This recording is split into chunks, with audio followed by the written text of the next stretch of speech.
একদিন স্বর্গের অপ্সরা নাচ করছিল, কিন্তু স্বর্গের অপ্সরা নাচ কারোর ভালো লাগলো না। তাই তাকে হঠাৎ থামিয়ে দেওয়া হলো আর বলা হলো তোমাকে মর্তলোকে পাঠিয়ে দেওয়া হবে, তোমার নাচ একদম ভালো হচ্ছে না। সেই অপ্সরা মর্তলোকে আসার পর তো পুরোই অবাক, সবকিছু দেখে তার যেন অদ্ভুত লাগে। সে হঠাৎ দেখে একটা মেয়েকে গোল গোল কি একটা খাচ্ছে। অপ্সরা অবাক হয়ে তাকে জিজ্ঞাসা করে, হে সখী, তুমি এটা কি খাচ্ছ?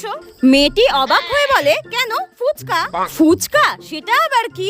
মেয়েটি অবাক হয়ে বলে, পাগল নাকি, আজকালকার দিনে ফুচকা খেতে জানে না, এরকম পাগল আছে নাকি? মেয়েটি অপ্সরাকে তো খুবই ঝাড়লো আর বলল, ফুচকা খাওয়ার সময় যত সব ডিস্টার্ব করতে চলে আসে, জানতো জান, বলে এইভাবে তাড়িয়ে দিল অপ্সরাকে। আর অপ্সরাও কিছু না বুঝতে পেরে চলে যায়। অপ্সরা মর্তে ঘোরাঘুরি করতে করতে হঠাৎ দেখে কিছু লোক নাক দিয়ে মুখ দিয়ে ধোঁয়া বের করছে, আর সেটা দেখে তো অপ্সরা একদমই অবাক। তারপর কিছু লোক তাকে জিজ্ঞাসা করে সে কে, আর সে বলে, আমি তো স্বর্গের অপ্সরা। এই কথাটা শুনে তো ওখানকার লোকেরা অপ্সরাকে পচা ডিম, পচা টমেটো ছুঁড়ে মারতে থাকে, আর অপ্সরা ব্যথা পেয়ে কান্নাকাটি